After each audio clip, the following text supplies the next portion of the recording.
Normality का lecture number 7। इसमेमें question number 31 से start करते हैं। क्वेश्चन नंबर 31 क्या कहता है? 20 ml of 0.8 NaCl is added to 50 ml Na2CO3 solution. The resulting solution required 20 ml 0.35 mH2SO4 for complete neutralization. देखो, बड़ा सिंपल सा और अच्छा सा क्वेश्चन है, इसको समझने की कोशिश करिए। सबसे पहले इस क्वेश्चन नंबर 31 में क्वेश्चन नंबर 31 में सबसे पहले यहां पर HCl गिवन है, ये HCl है। जो HCl है उसकी रिएक्शन Na2CO3 से कराई गई। यहां पर Na2CO3 है, जो अब सॉल्यूशन आ रहा है। अब जो यहां पर सॉल्यूशन आ रहा है, इसकी रिएक्शन H2SO4 से कराई गई। यहां पर H2SO4 रख रखा है, उस H2SO4 के साथ रिएक्शन कराई गई। HCl है 0.8 NHCl है, 0.8 NHCl है, और इसका 20 ml लिया गया। 20 ml 0.8 NHCl है, 50 ml Na2CO3 है। ये Na2CO3 है, 50 ml है। इसके बाद 0.35 mH2SO4, यहां पर इसकी मोलारिटी गिवन है 0.35 mH2SO4, और 0.35 mH2SO4 जो है इसके कितने ml लग रहे हैं? 20 ml लग रहे हैं, 20 ml। ये पूरा का पूरा क्वेश्चन है। अब देखो बच्चों, इस क्वेश्चन को कैसे किया जाएगा, किस तरह से इससे निपटा जाएगा। फर्स्ट मेथड, सबसे पहला तरीका वो क्या है? Na2CO3 जो कि एक एल्कली है, वो रिएक्शन कर रहा है किससे किससे? HCl से और H2SO4 से। यानी कि ये एसिड और ये एसिड, इन दोनों एसिड्स के साथ रिएक्शन कर रहा है। ये पूरा एक मिक्सचर ऑफ एसिड्स है, मिक्सचर ऑफ एसिड्स है, ऐसा हो गया। तो MEQ of Na2CO3 is equal to MEQ of mixture of acids। इसका मतलब है MEQ of Na2CO3 is equal to MEQ of HCl plus MEQ of H2SO4। तो MEQ of Na2CO3 normality into volume. तो पॉइंट ये 50 था और normality इसकी पता नहीं है, तो normality of Na2CO3 into volume है 50 is equal to MEQ of HCl, normality 0.8 into 20, ये HCl की आ गई। MEQ of H2SO4 20 यानी 0.7 इसकी नॉर्मलिटी आ जाएगी, और इंटू 20 ml आ जाएगा। तो इस तरीके से यहां से इसकी नॉर्मलिटी कैलकुलेट हो रही है। आप यहां पर कह सकते हो 0.7 कहां से आया? अरे भाई साहब, यही 0.7 NH2SO4 हो गया, कुछ भी नहीं है इसमें। अब इसको कहा जाए तो बेवकूफी है भाई साहब। H2SO4 जो है वो कुछ इस तरह से आयोनाइज होता है 2H+ और SO4-2 में, तो इसके लिए नॉर्मलिटी अपॉन मोलारिटी H2SO4 के लिए is equal to reaction factor 2 आ जाएगी, 2 रिएक्शन फैक्टर 2 आ जाएगी। इस तरीके से सिस्टम बन जाएगा। ये कहानी है पूरी इसकी, तो वो तो मामला नहीं है। अरे इसमें आयोनाइजेबल H2 है, मैंने पढ़ाया था ये आयोनाइजेबल आपको पढ़ाया था मैंने, ये उसकी वैलेंसी 2 है। ये एक मामला नहीं है। यहां से नॉर्मलिटी आ जाएगी, और अगर नॉर्मलिटी ऑफ Na2CO3 आ गई तो उसके बाद कुछ भी निकालो। जैसे अगर ग्राम पर लीटर निकालना है तो ग्राम पर लीटर इज इक्वल टू हो जाएगा normality into equivalent weight of solute. तो नॉर्मलिटी ऑफ Na2CO3 और इंटू इक्विवेलेंट वेट, इसका आपको 53 रट गया होगा अब तो ये ग्राम पर लीटर ऑफ Na2CO3 इस तरीके से ये आ जाएगा। फर्स्ट मेथड फिनिश है। सेकंड मेथड क्या कहता है? सेकंड मेथड क्या कहता है?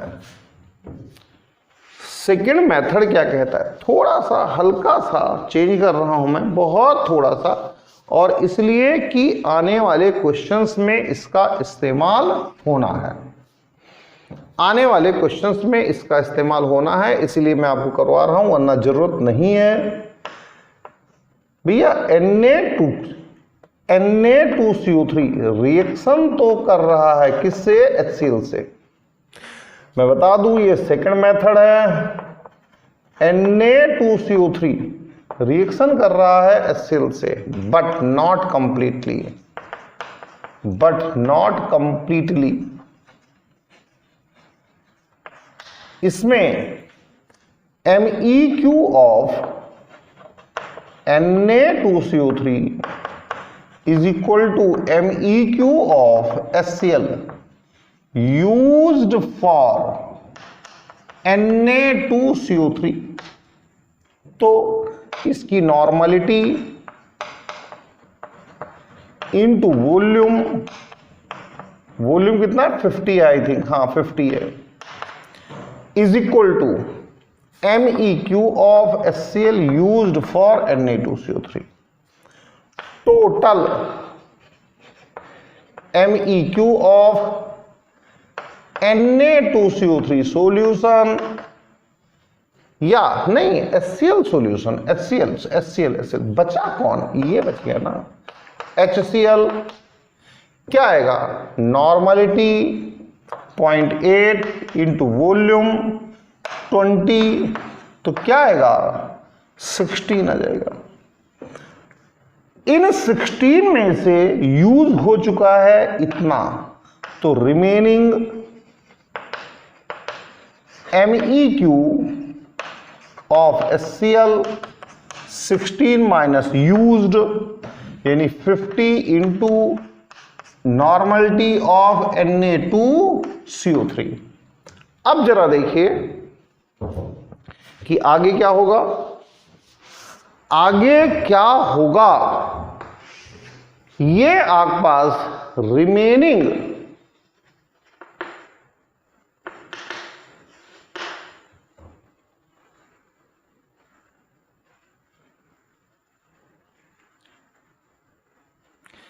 यहां पर एक गलती है। सेकंड मेथड में यहां पर एक मिस्टेक है। मिस्टेक क्या है उसको समझो। मैं जानबूझ करके करने की कोशिश कर रहा था जिससे आपके दिमाग खुले, क्योंकि इसका यूज अगले क्वेश्चंस में होना है। Na2CO3 और HCl ये आपस में रिएक्शन करते हैं। इसके बाद H2SO4 को इंट्रोड्यूस किया जाता है। H2SO4 को इसके बाद इंट्रोड्यूस किया जाता है, ऐड किया जाता है। तो कौन सा लिमिटिंग होगा और कौन सा एक्सेस होगा, यह सोचना है। मैंने कहा है ना आगे के क्वेश्चंस में इसका इस्तेमाल होना है। यहां पर ये लिमिटिंग है, यानी कि थोड़ा मैं चेंज ही करता हूं और चेंज करता हूं, थोड़ा और चेंज करता हूं। इन दोनों की रिएक्शन के बाद क्या इंट्रोड्यूस हो रहा है? एसिड इंट्रोड्यूस हो रहा है। तो अगर एसिड और बेस की रिएक्शन के बाद फिर एसिड इंट्रोड्यूस हो रहा है तो एक्सेस में कौन रहेगा? यानी यहां पर क्या रहेगा? यहां पर Na2CO3 बचा हुआ रहेगा, यहां पर रिमेनिंग Na2CO3 रहेगा। भैया ये बेस है ना, तो बेस बच जाएगा तभी तो एसिड की जरूरत पड़ेगी, वरना क्या जरूरत है भाई? तो इसका मतलब है कि Na2CO3 एक्सेस है और HCl जो है वो लिमिटिंग है। यानी कि HCl रिएक्शन तो कर रहा है Na2CO3 से, लेकिन इस फर्स्ट एक्सपेरिमेंट में Na2CO3 पूरी तरह से न्यूट्रलाइज नहीं होता, बट नॉट कंप्लीटली, पूरी तरह से न्यूट्रलाइज नहीं होता। इसीलिए फिर आगे HCl के बाद H2SO4 की जरूरत महसूस हो रही है। तो फर्स्ट एक्सपेरिमेंट में, ये जो फर्स्ट एक्सपेरिमेंट है, इस फर्स्ट एक्सपेरिमेंट में HCl Na2CO3 से रिएक्शन करता है, लेकिन Na2CO3 बच जाता है, यानी कि ये एक्सेस है और ये आपके पास HCl लिमिटिंग है। तो इसका मतलब हो गया कि MEQ of HCl is equal to MEQ of Na2CO3 used for HCl, जो Na2CO3 HCl के लिए इस्तेमाल हुआ है, जो Na2CO3 HCl के लिए इस्तेमाल हुआ है। तो ये कितना आ जाएगा? 20 into 0.8 MEQ of Na2CO3 used for HCl। ये 16 आ जाएगा MEQ of Na2CO3 used for HCl। अब ये तो हो गया, बच कितना गया होगा? कितना बच गया होगा? तो टोटल MEQ ऑफ Na2CO3 जो एक्सेस था उसके टोटल MEQ कितने थे?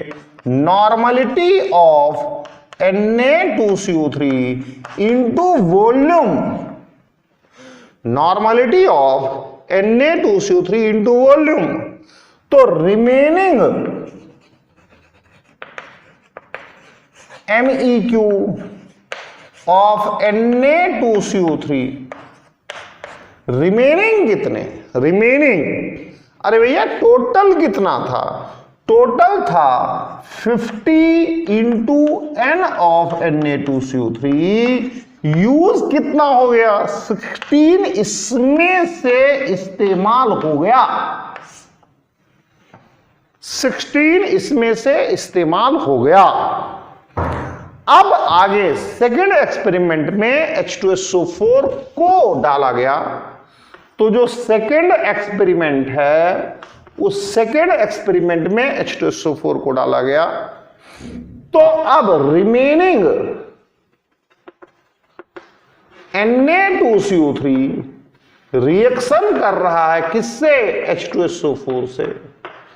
तो MEQ इसके कितने MEQ बचे हुए हैं? 50 into N of Na2CO3 minus 16, ये रिमेनिंग थे। इसके कितने हो गए भाई? इसके हो गए क्या? नॉर्मलिटी इंटू वॉल्यूम, तो नॉर्मलिटी 0.7 इंटू वॉल्यूम 20, यहां से आंसर आ जाता है। तो इस तरह के चीजों का इस्तेमाल अगले क्वेश्चंस में, कुछ आने वाले क्वेश्चंस में जरूर होगा। तो इसमें आप इस बात को पहचानने की कोशिश करोगे कि कौन सा लिमिटिंग है और कौन सा एक्सेस है, इस चीज को पहचानने की आप कोशिश करेंगे, जरूर करेंगे। कैसे करेंगे? HCl एसिड और बेस को मिलाने के बाद अगर फिर एसिड डाला जाता है, इसका मतलब बेस बच गया था। इसका मतलब बेस बच गया था। अब क्वेश्चन नंबर 32।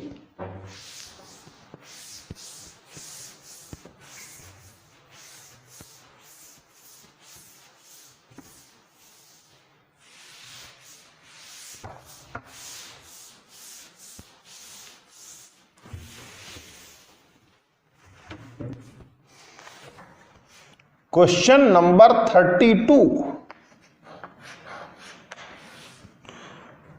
को देखते हैं। 32 क्या कहता है भाई? What would be the nature of solution obtained by mixing 100 millilitre MH2SO4 to 10 millilitre 10 NaOH। 100 millilitre MH2SO4 को 10 मिलीलीटर 10 NaOH के साथ मिलाया गया। तो फिर दोबारा देखिए, 100 मिलीलीटर MH2SO4 है, यहां पर MH2SO4 है, इसका 100 मिलीलीटर लिया गया और यहां पर 10 NaOH है, इसके 10 मिलीलीटर्स लिए गए। आप सबसे पहले H2SO4 की नॉर्मलिटी निकालिए। आप देखो H2SO4 आयोनाइजेबल H2 हैं, इसमें 2 H आयोनाइजेबल हैं, ये आयोनाइजेबल H हैं और जो आयोनाइजेबल H हैं वो आयोनाइजेबल H ही रिएक्शन फैक्टर हैं। तो रिएक्शन फैक्टर को देखो, ये 2 आता है और नॉर्मलिटी अपॉन मोलारिटी ये इज इक्वल टू होता है रिएक्शन फैक्टर। तो नॉर्मलिटी ऑफ H2SO4 मोलारिटी 1 है, रिएक्शन फैक्टर 2 है, 2 आ गई। इस तरीके से आपने नॉर्मलिटी ऑफ H2SO4 कैलकुलेट कर लिया। अब नॉर्मलिटी ऑफ H2SO4 कैलकुलेट करने के बाद MEQ ऑफ H2SO4 कितना आ जाएगा? Normality into volume. Normality into volume 100 ml volume है, 200 ml आ जाएगा। अरे ये 100 ml वॉल्यूम किसका था? H2SO4 का था। नॉर्मलिटी इसकी 2N निकल चुकी है। अब इसके बाद MEQ of NaOH normality into volume 10 into 10 is equal to 100 आ जाएगा। किसके MEQ ज्यादा हैं? H2SO4 के MEQ ज्यादा हैं। Since MEQ of H2SO4 is greater than MEQ of NaOH, so इसीलिए क्या होगा? Solution will be acidic nature. क्या होगी? एसिडिक नेचर का हो जाएगा। क्या सॉल्यूशन, पूरा सॉल्यूशन जो है वो एसिडिक नेचर का हो जाएगा। जो सॉल्यूशन होगा एसिडिक नेचर का, उसकी नॉर्मलिटी क्या हो जाएगी, उस सॉल्यूशन की नॉर्मलिटी क्या हो जाएगी। ठीक है, MEQ ऑफ H2SO4 ज्यादा है, सॉल्यूशन एसिडिक नेचर का हो गया, तो रिएक्शन के बाद, अरे यार ये रिएक्शन करेंगे H2SO4 प्लस 2NaOH, एक बार आप लोग वीडियो देखो रिएक्शन टेक्निक का, कुछ करना है तो, वरना बनो बेवकूफ। में क्या करूं, Na2SO4 plus 2H2O,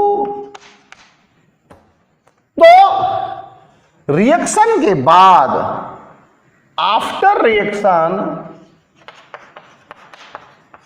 MEQ of remaining H2SO4 कितने आ जाएंगे भाई, 200 MEQ H2SO4 के थे, इसमें से खर्च कितने हो गए, 100 खर्च हो गए, तो बच कितने गए, 100 बच गए ना।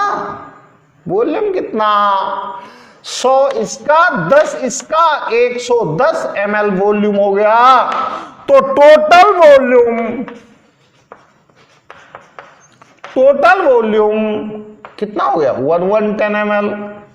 क्या है, normality of H2SO4, remaining H2SO4, remaining H2SO4, MEQ, कितने MEQ हैं, बच कितने गए, 100 अपॉन 110, इससे कैंसिल, 10/11 हो गया।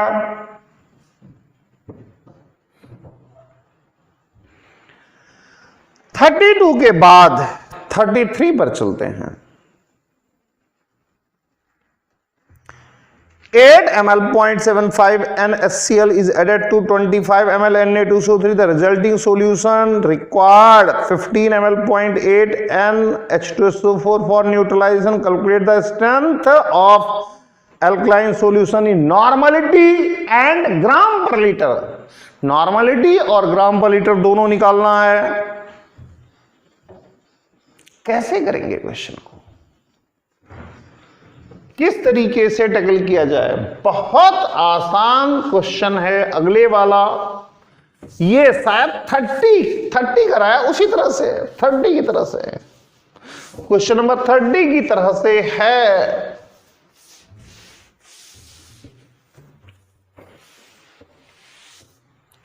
क्या है भाई, 8 ml 0.75 NaCl, 8 ml 0.75 NaCl है ये। इस 8 ml 0.75 NaCl को 25 ml Na2CO3 के साथ ट्रीट किया गया। इसको ट्रीट किया गया 25 ml Na2CO3 सॉल्यूशन। इस Na2CO3 सॉल्यूशन के बारे में कुछ भी मालूम नहीं है, बस इतना पता है ये बेसिक नेचर का होता है, बेस है, अल्कलाइन नेचर का होता है। The resulting solution requires 15 ml 0.8 NH2SO4। यहां पर देखो, इस एसिड की हेल्प में, ये एसिड है, इसकी हेल्प में एक और खड़ा है। कौन खड़ा है, 15 ml 0.75 NH2SO4, ये और इसकी हेल्प में खड़ा है। इसकी हेल्प में खड़ा है, नहीं, जब रिएक्शन हो गई तो Na2CO3 बच गया। उस Na2CO3 के लिए इस 15 ml 0.8 NH2SO4 की जरूरत पड़ी। ये 0.8 है दोस्तों, 0.8 है, 0.8। फिगर ड्रॉ करना चाहते हो, फिगर ड्रॉ कर लो। तो आप इसमें कह सकते हैं कि H2SO4 और HCl दोनों मिलकर के रिएक्शन कर रहे हैं Na2CO3 से। इसके MEQ 15 इंटू 0.8 हो गया, प्लस इसके MEQ 8 इंटू 0.75 हो गया।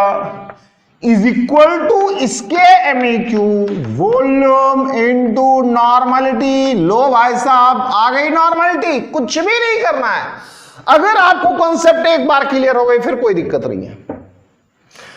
ग्राम पर लीटर नॉर्मलिटी इनटू 53। अरे क्या है, इक्विवेलेंट वेट ऑफ Na2CO3, इतने दिन से बता रहा हूं 53 होता है। ये 33, क्वेश्चन नंबर 33 भी हो गया। क्वेश्चन नंबर 33 था भाई, ये इसे डिटेल में नहीं बता रहा हूं, कहो तो बता दूं भाई, क्वेश्चन नंबर 33 था। अब चलिए क्वेश्चन नंबर 34 पर। Calculate volume of 98% by weight H2SO4 and specific gravity 1.84 to prepare 200 ml 0.5 NH2SO4 solution. A sample of Na2CO3.10H2O weighing 0.62 gram is added to 20 ml of this solution. Will resulting solution be acidic, basic or neutral? ये question थोड़ा सा हल्का सा, इसमें कुछ और भी लगाना है। जो 34 है इसमें थोड़ा सा कुछ और भी लगाना पड़ेगा।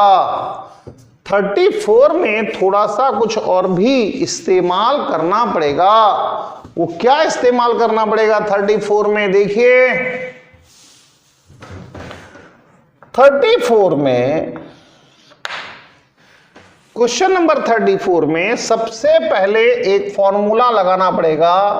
वो फॉर्मूला है normality is equal to x into D into 10/EB। इसका डेरिवेशन मैंने किया है बहुत जगहों पर, अभी फिर कर देता हूं, कोई इशू नहीं, इस क्वेश्चन को करने के बाद कर देता हूं। EB जो है वो इक्विवेलेंट वेट ऑफ सोल्यूट है, ये आपका इक्विवेलेंट वेट ऑफ सोल्यूट है,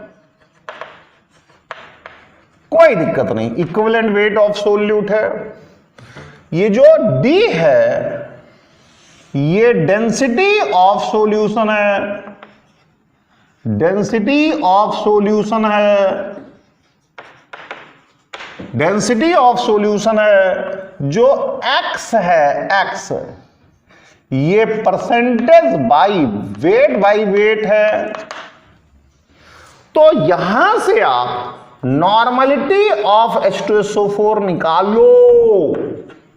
डेरिवेशन दूंगा, डेरिवेशन की टेंशन मत लो आप, नॉर्मलिटी ऑफ H2SO4 निकालो। 98% वेट बाई वेट था, यानी X की वैल्यू 98 गिवन है, D की वैल्यू 1.84 पक्का गिवन होगी, और इक्विवेलेंट वेट तो 49 होता ही होता है। 34 में 98% बाई वेट, यहां से कैंसिल हो गया, 2 आ गया। ये 18.4 इंटू 2 आएगा, नॉर्मलिटी आ गई। अब इस नॉर्मलिटी को जो ये सॉल्यूशन जो है इसको क्या किया गया है, डाइल्यूट किया गया है। इसको डाइल्यूट किया गया है, इसको डाइल्यूट किया गया है। तो डाइल्यूशन में क्या होता है, MEQ of solute before mixing water, before mixing water, MEQ of solute after mixing water। तो बिफोर मिक्सिंग वाटर क्या था, नॉर्मलिटी इंटू वॉल्यूम 18.4 इंटू 2, इसका वॉल्यूम ले लो यार, V ले लो। आफ्टर मिक्सिंग वाटर कितना हो गया, आफ्टर मिक्सिंग वाटर ये आपके पास 200 ml 0.5 NH2SO4, नॉर्मलिटी 0.5 हो गई, 200 ml तक बन गया। तो यहां से अगर आप V की वैल्यू निकालोगे तो V की वैल्यू क्या आएगी, 0.5 इंटू 200 डिवाइडेड बाई 18.4 इंटू 2 आ जाएगा। यहां से ये इससे कैंसिल हो जाएगा, ये 100 आ जाएगा, तो ये 500/184 आएगा, 500/184 आएगा। यहां से ये V की वैल्यू आ जाएगी, V की वैल्यू यहां से आ जाएगी। अब आगे क्या है भाई, ठीक है ये सॉल्यूशन बन गया, डाइल्यूट सॉल्यूशन बन गया। उसके बाद कह रहा है a sample of Na2CO3.H2O weighing 0.62 gram is added to 20 ml of this solution। जो ये सॉल्यूशन डाइल्यूशन के बाद बनके तैयार हुआ है, इस डाइल्यूशन के बाद जो बनके तैयार हुआ है उसमें डाला, क्या डाला, Na2CO3.H2O के 0.62 ग्राम डाल दिए। तो MEQ ऑफ एसिड देखो, नॉर्मलिटी इंटू वॉल्यूम, नॉर्मलिटी कितनी थी भाई इसकी, अरे भाई 0.5 बनी थी बाद में, 0.5 इंटू वॉल्यूम, कितना वॉल्यूम लिया इसका, 20 ml ऑफ दिस सॉल्यूशन, ये 20 हो गया, 5 दूनी 10, एसिड के MEQ 10 हैं। अब जरा एल्कली के निकालो, MEQ ऑफ एल्कली, एल्कली क्या है, एल्कली है Na2CO3.H2O, कितने ग्राम गिवन है, 0.62 ग्राम है, 1000 से मल्टीप्लाई कर दो, डिवाइडेड बाई इक्विवेलेंट वेट 62 होगा, 10 ही आएगा। एसिड और बेस दोनों के इक्वल हैं, सॉल्यूशन न्यूट्रल आएगा। तो इस तरीके से 34 भी हो चुका है। 35 की बात करते हैं, अब 35 की बात करते हैं। क्वेश्चन नंबर 35 क्या चाहता है, अभी इसमें 2 क्वेश्चंस मैंने डायग्राम नहीं बनाया है, थोड़ा सा स्पीड बनाने के चक्कर में, लेकिन मुझे लगता है कहीं ना कहीं छोटा मोटा सा अधूरापन जरूर है, क्योंकि आप लोग इस बात को समझिए, डायग्राम ना बनाओ कब, जब आप बहुत एक्सपर्ट हो जाते हैं तब। क्वेश्चन नंबर 35 क्या कहता है, a solution obtained by mixing 2.5 ml 16 NaHNO3 1 ml 36 NH2SO4 2.4 ml 10 NaCl। देखो भाई यहां पर HNO3 है, कितना है, 16 NaHNO3 है, इसके लिए 2.5 ml ले लिए, 2.5 ml ले लिए, फिर 36 NH2SO4, यहां पर 36 NH2SO4, इसका केवल 1 ml लिया, 1 ml लिया। इसके बाद क्या है, 2.4 ml 10 NaCl, 10 NaCl है, इसका 2.4 ml, 2.4 ml ले लिया, सबको मिला दिया, और इसके बाद पानी वगैरह डाल करके इसका वॉल्यूम 1 लीटर कर दिया गया, पानी वगैरह डाल करके वॉल्यूम 1 लीटर कर दिया गया, 1 लीटर मतलब 1000 ml कर दिया गया। अब क्या कह रहा है, 30 ml of this solution requires इसमें से अब केवल 30 ml निकाले जा रहे हैं, केवल 30 ml।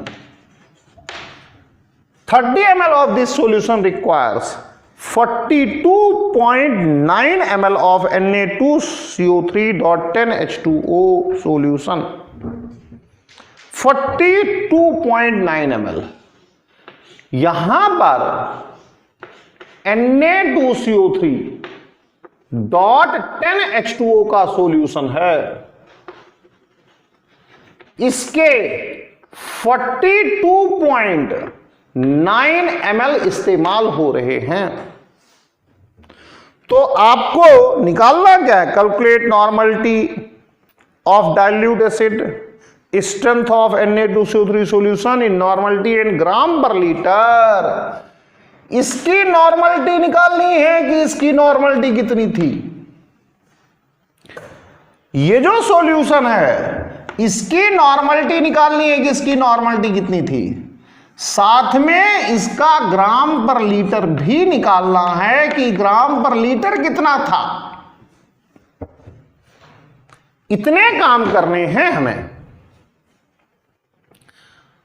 तो देखिए कुछ खास नहीं है। MEQ ऑफ HNO3 के MEQ 16 इंटू 2.5, 16 पंजे 80, 8 16 दूना 32 और 8 40, ये 40 आ गया। अब MEQ of H2SO4 normality into volume 36 into 1, 36 आ गया। इसके बाद MEQ of HCl normality into volume 10 into 2.4, 24 आ गया। जोड़ दो। टोटल MEQ ऑफ एसिड्स सभी का सम ले लिया। यहां से ये ऐड कर दो 40 20 40 प्लस 36 प्लस 24, तो 40 प्लस ये आपके पास 60 इक्वल टू 100 आ गया।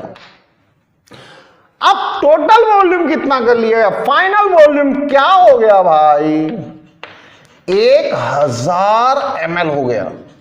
इसका मतलब 100 MEQ 100 MEQ प्रेजेंट किसमें है? 1000 ml में है। तो नॉर्मलिटी ऑफ एसिड सॉल्यूशंस क्या आ गया? और कैसे एसिड है? पानी डाला गया तो डाइल्यूट एसिड है। डाइल्यूट एसिड सॉल्यूशन कितना आ गया भाई? MEQ डिवाइडेड बाई 1/10 आ गया। अब इस एसिड से रिएक्शन करने के लिए Na2CO3 डाला गया। तो एसिड्स जो हैं जो कि डाइल्यूट हो चुके हैं उनकी रिएक्शन हो रही है Na2CO3.10H2O के सॉल्यूशन से। MEQ इक्वल होने चाहिए। नॉर्मलिटी अभी निकाली है 1/10 अभी निकाला है। वॉल्यूम कितना लगा? 30 ml लगा। क्या भाई? अब आगे क्या है? Volume 42.9 into normality of Na2CO3.10H2O solution की नॉर्मलिटी। इससे इसे कैंसिल कर दो। क्या आ जाएगी? नॉर्मलिटी ऑफ Na2CO3.10H2O सॉल्यूशन की नॉर्मलिटी कितनी आ जाएगी? कितनी आ जाएगी? इसे नीचे ले जाओ।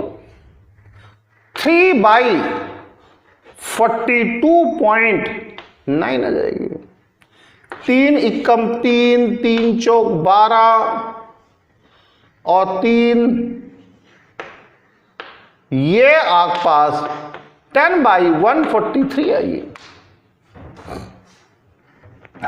10/143 आएगी। अब अब ग्राम पर लीटर निकालना है। ग्राम पर लीटर निकालना सबसे आसान है। क्या भाई, क्या करना है, क्या करना है, क्या करना है?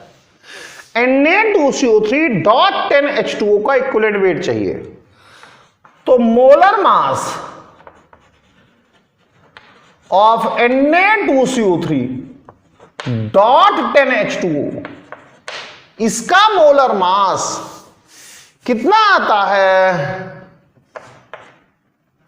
कितना आता है भाई? इसको ले लो 106 प्लस 10 इंटू 18, पानी का 18 होता है, 106 का होता है 106, इतना ही रहने दो यार, क्यों कैलकुलेशन करते हो?